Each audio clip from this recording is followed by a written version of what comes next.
Hello and welcome to Moving Iron Podcast. This edition of the Moving Iron Podcast is brought to you by these great sponsors. Axon started out of a passion for keeping agriculture moving. Imagine having 100 years of tire and wheel knowledge in your back pocket the next time you sell a piece of ag equipment. To find more or become an Axon dealer, please visit axontire.com.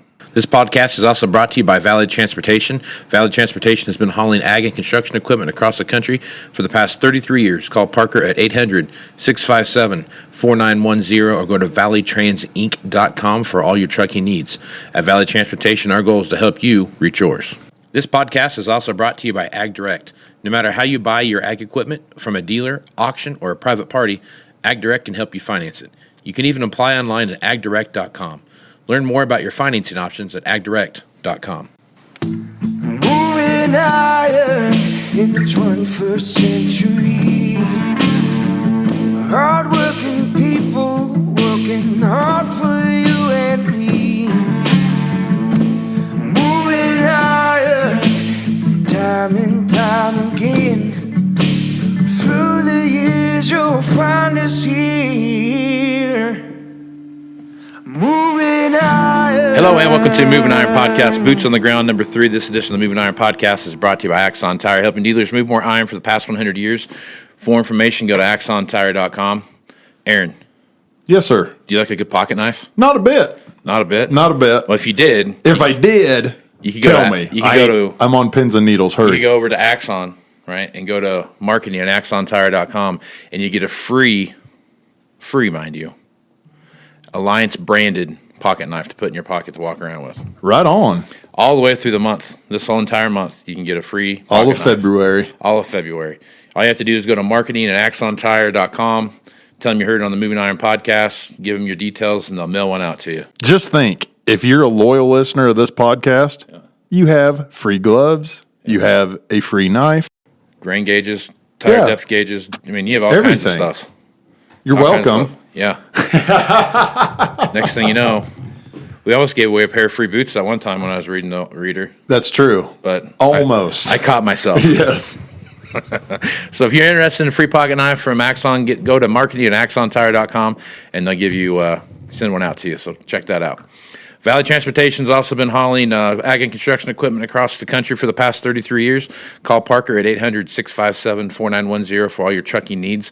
At Valley Transportation, our goal is to help you reach yours. And no matter how you buy ag equipment, if it's from a dealer, an auction, or a private party, AgDirect can help you finance it.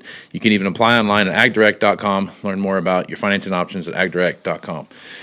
So in this edition of Boots on the Ground, I got a longtime friend, guy that I've known for a long time in this industry. He's an old hand in the industry. He's been around, and the old Kansas boy actually started out kind of the same path that Aaron and I went down. Yep. All kind of worked through the same areas. So I got Stacy Anthony from AgRevolution, and they are the AGCO dealer out there in God's country. Where you at? Like Indiana, a little bit of Kentucky in that area, Stace? That's correct. Yep. All right. So Stacy Anthony has been in this industry. If you worked in the used equipment industry, you know Stacy Anthony for a long time. So Stacy, welcome to the show, and thanks for being on, man. Well, thank you, Casey and Aaron. Appreciate it, and listen to your podcast frequently, and always appreciate the content and the value you guys bring to the industry. So thank you very much. Well, we appreciate that, man. Thanks you a bet. lot. So Stace, give us a look. Let's just start like this. Just how'd you get started in the equipment business, and then how'd you get to where you're at now? Well, it's a simple story. I grew up on a farm and a ranch in Southwest Kansas. Started out in the sales side of the business, and as you continue to grow up inside of that side of the business, I had an opportunity as consolidation started to develop. First went on with a management job at KJAN out in the Colorado locations and spent some years out there, and then had an opportunity to become a minority part owner of a John Deere dealership in Northwest Kansas, up around Oakley, Kansas, and spent about 10 years up there. And as things continue to migrate and develop in consolidation, one thing led to next to another, and spent some time at 21st Century, and got used to Western Nebraska and part of that country, and later found myself working inside the Brandt Holdings Company out of Fargo, North Dakota. And my main job there was to help start and develop and organize the export division that soon grew to be exporting in about 27 countries. And spent about 12 years there before I accepted a CEO position of Mirtech Harvest Center down in the Delta, down in Memphis, Tennessee, where we did a kind of a startup rebuild of some Kloss dealerships there in that area. And you know how it goes. One thing always leads to another. But during a I guess an exploratory project to see what else we could add to our current line there, ran onto some AGCO guys and really began to dig in and try to understand where they're headed with their new ideas and their new vision and their new leadership, and became quite familiar with the Fendt brand. And we had some like-kind chemistry that led us to an opportunity when that opportunity arose here in Kentucky and Indiana to do a startup company with AgRevolution. We stood up 6 dealerships last January 1, and soon we'll be growing and adding some more. But this is it's been a good first year. We've got a really good team of people, and we're working hard to develop the full portfolio of AGCO products, but primary focus on Fendt. It's amazing that this industry is such a small world. So I worked. I didn't realize you worked at KJM. That's a whole nother. Yeah, I didn't either. That's a whole nother loop there of intertwinedness. But I worked with a guy at Prairieland. He was our VP of aftermarket, or not VP aftermarket. He was I don't remember his exact title, but he worked in aftermarket. And his name is Benny Ray, and he worked with you up at Brandt Holdings. And so it's just like a small world. You don't realize how intricate things are in this business until you actually sit down and start having conversations with people about where they've been at, what they've done. So it's it's interesting to hear that background, Stacy. Yeah, well, guys like Benny, guys like you too. I mean, when you think about how small it is, there's just been a lot of good forged friendships along the way. And even though some of us, at one time were aligned, sometimes now we're competitors. At the end of the day, we're all friends, and that's what makes this thing fun. That's right. Absolutely. The people side of it of the used equipment world is fantastic. That's the funnest part of it. Yep. All right, so let's talk a little bit about what's going on here. So on the last Moving Iron podcast, Sarah and I did, we kind of went down and started talking about how things were moving in the market and those kind of things and what we saw happening. I've laid out a few predictions of kind of what I see happening out there, and after we get done recording, there's always about another, 2.5 hours worth of material that flows in my brain after I stop recording. But there's per day. The one thing that I really kind of was thinking a lot about is, take a look at the plan. We talked about planners for a while and how they never quite rebounded and to a quote unquote problem.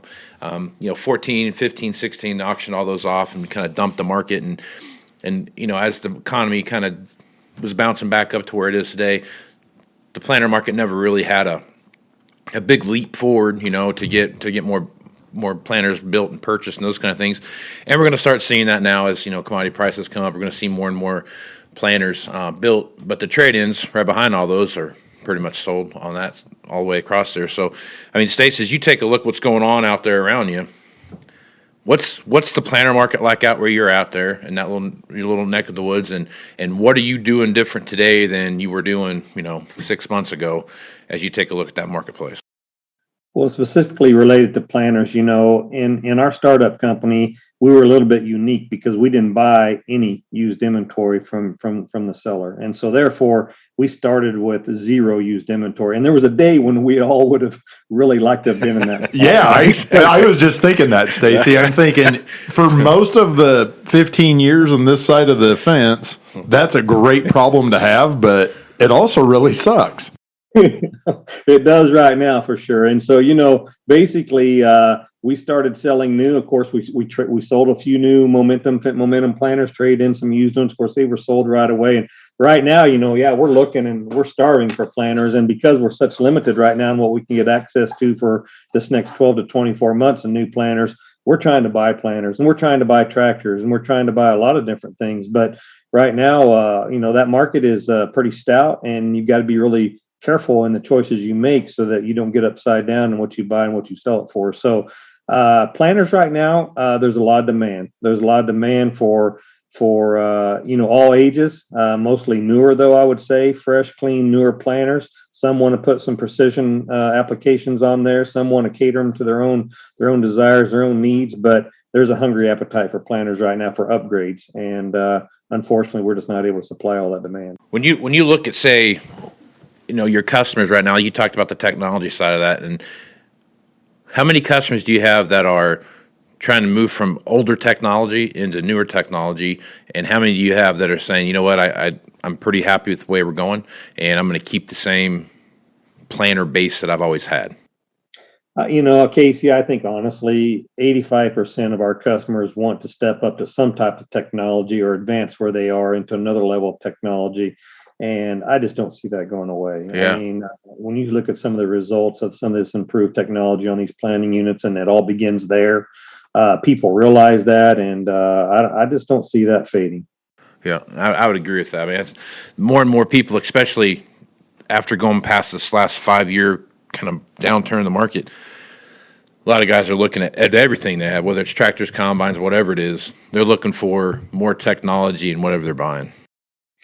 Yeah, it's if you've got a standard stock Harley Davidson right now, you want a 26-inch front wheel, the M8 117 engine, and the same way with the planter. Yeah. I mean, nobody wants a stock planter anymore. So that's exactly right. Yeah, and stock planter anymore is getting to be a pretty heavily technologically loaded machine anyway. Oh yeah, just the base level machine. Yeah, a stock planter now is way advanced compared to a 7300 on the green side. Yep. And that's something with like Stacy's 85%. Mm-hmm.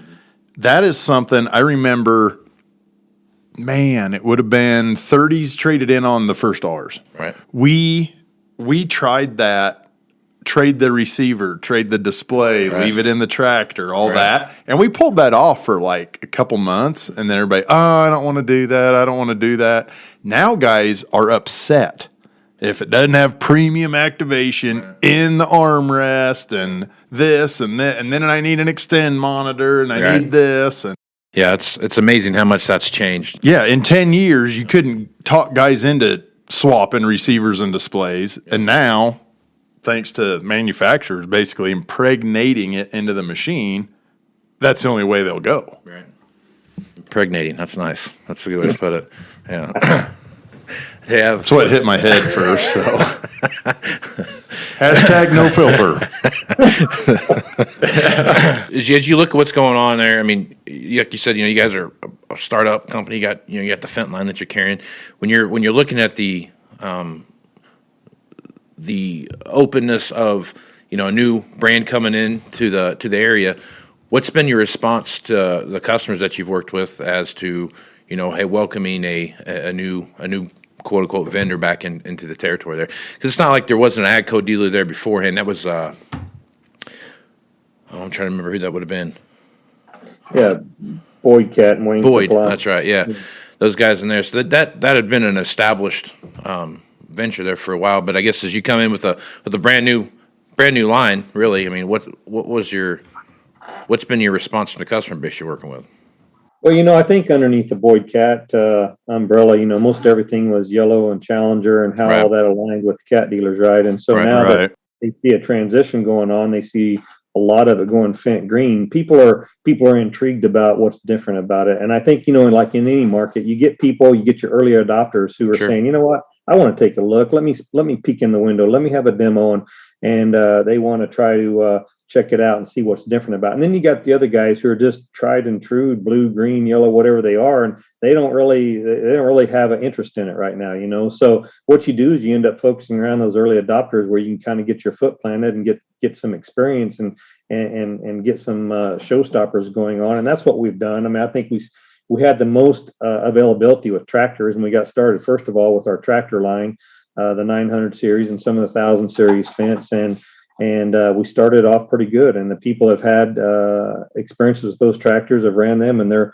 well pleased. And then we started moving into the Momentum planter and testing that and doing some trial tests and field tests, and that started to go over pretty good. So we started selling a few of them, and then the Ideal Combine was introduced, and we started doing some field demonstrations in wheat, and then moved on into the fall season and had a good run on selling some combines there with Fendt Ideal. So, there's a lot of this product line, and now we're coming out with the new sprayer. It got introduced, the new R9, and so with all of its future capabilities and things like that. So the brand is starting to increase in portfolio.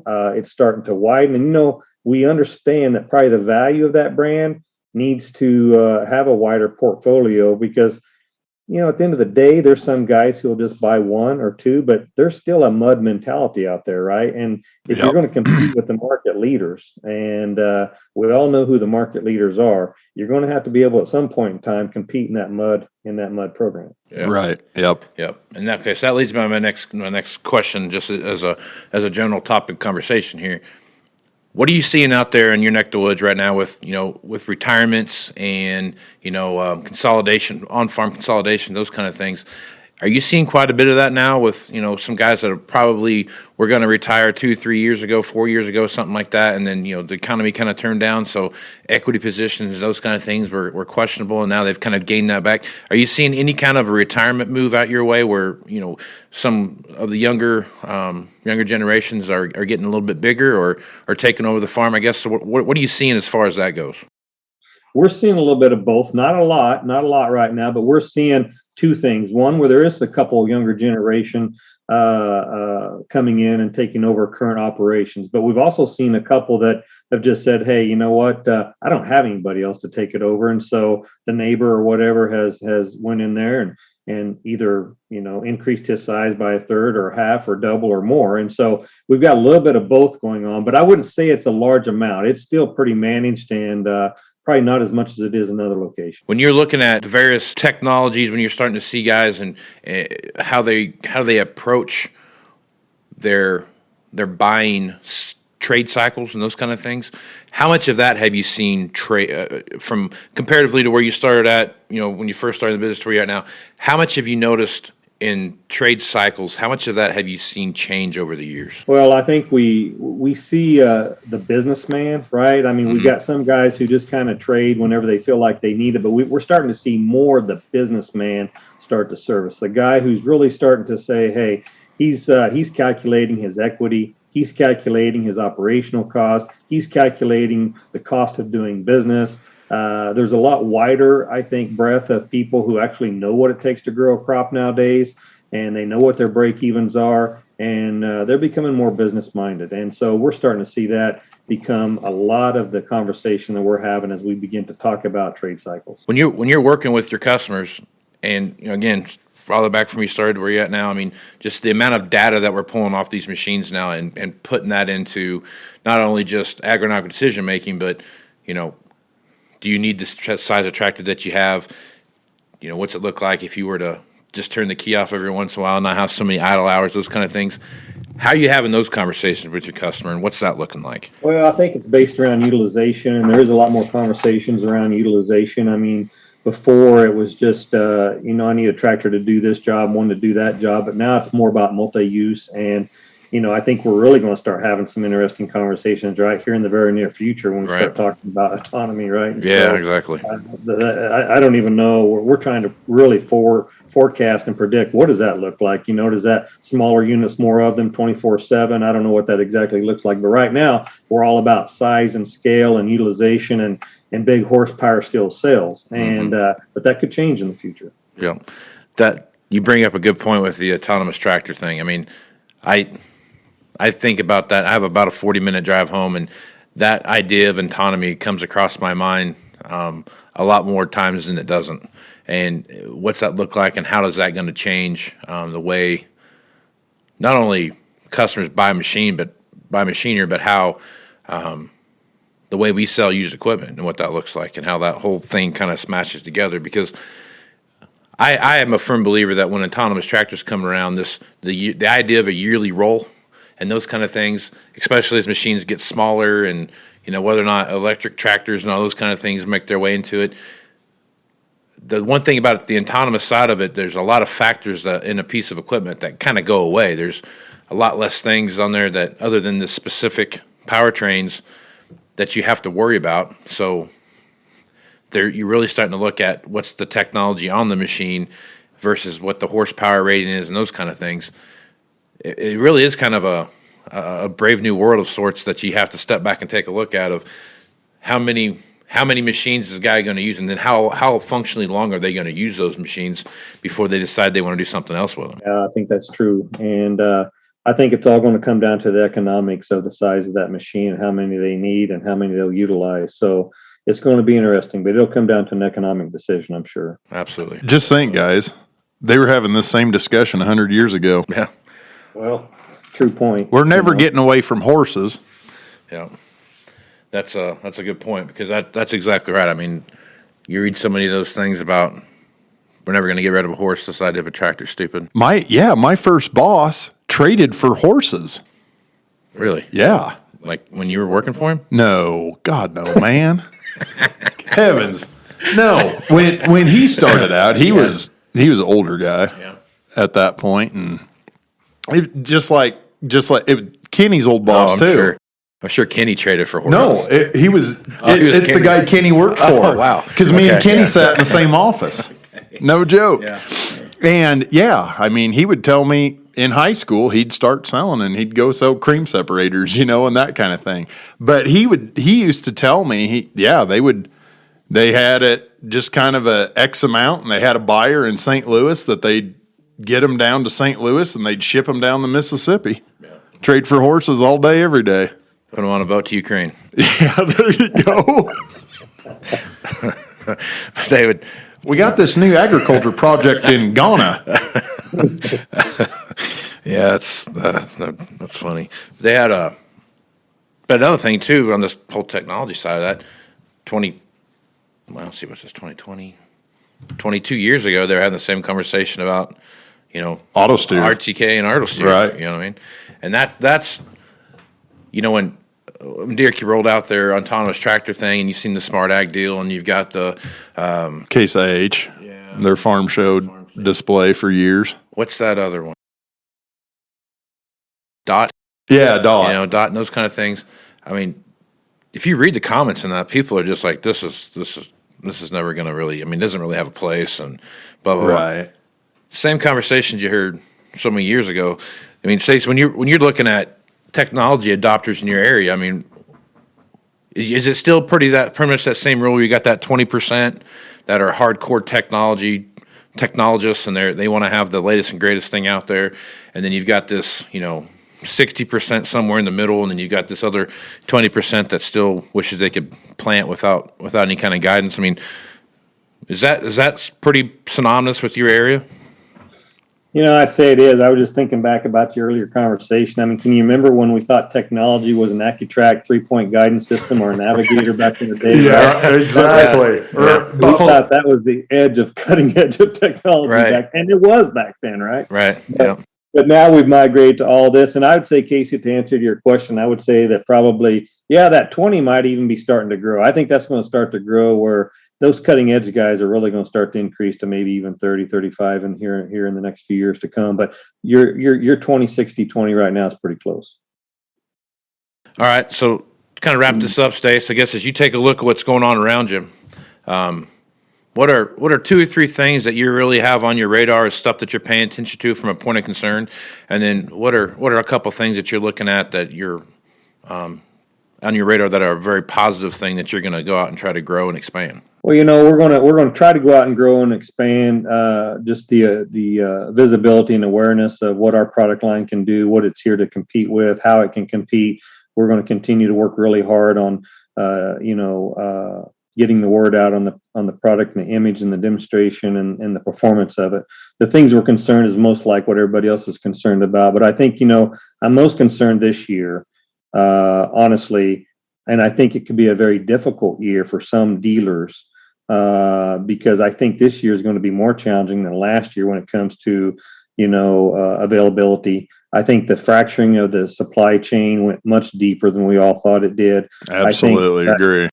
The fact that, we thought by now, looking back this in 2020, we'd be through it and over it by now. And I think we still maybe haven't even hit bottom yet. And hopefully what we see as bottom is, maybe the beginning of 23 and probably more into 24, and that's a little bit disturbing. I think what we see this year, supply chain still struggles, is that, you know what, we're really going to have to start the forecast and skate in front of that puck a lot further than we ever thought we'd have to. And when you start thinking about planning your order calendar 12 months out, okay, we were all pretty used to that. 24 and 36, that's a challenge, and that's a concern, because right now what's going to happen is a lot of these tractors and planters are going to miss the delivery dates for this spring, are going to slide into this summer, this fall. Then you're going to ask yourself the question, okay, is the customer still going to take that?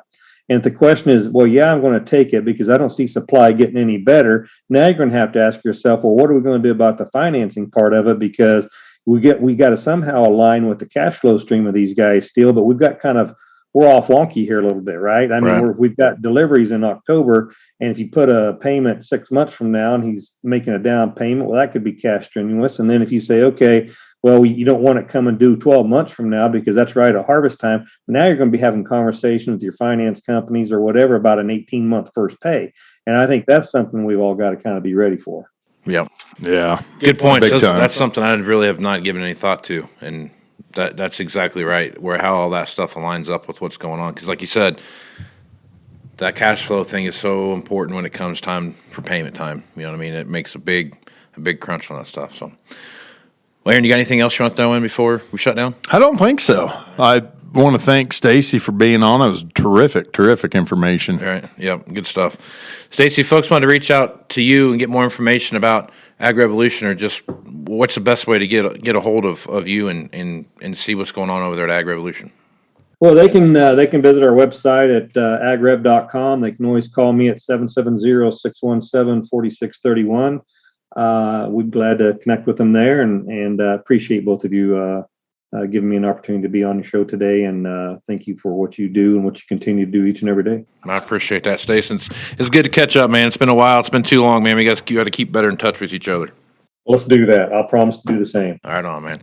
Well, I am Casey Seymour with Moving Iron Podcast. You can find me on Facebook, Twitter, and Instagram. That's where you find the latest editions on the Moving Iron Podcast. You can also go to MovingIronLLC.com, and you can find everything Moving Iron related. Also go to the website there to find all the information for the Moving Iron Summit coming up in Nashville, Tennessee. Stacy, you've been to that, going to that for a while. What's your thoughts about going to that Moving Iron Summit? I think it's well worth the time. I think the content just continues to get better and better. The relationships, the networking. I plan on going. I won't miss it. Right on. Aaron, folks want to reach out to you. What's the best way to do that? Call me or text me, 308-760-1193. Also pretty active on the old ag Twitter at AARonFintel, and also on the Book of Faces. Right on. I am Casey Seymour with Aaron Fennell and Stacy Anthony. Let's go out and move some iron, folks. Out.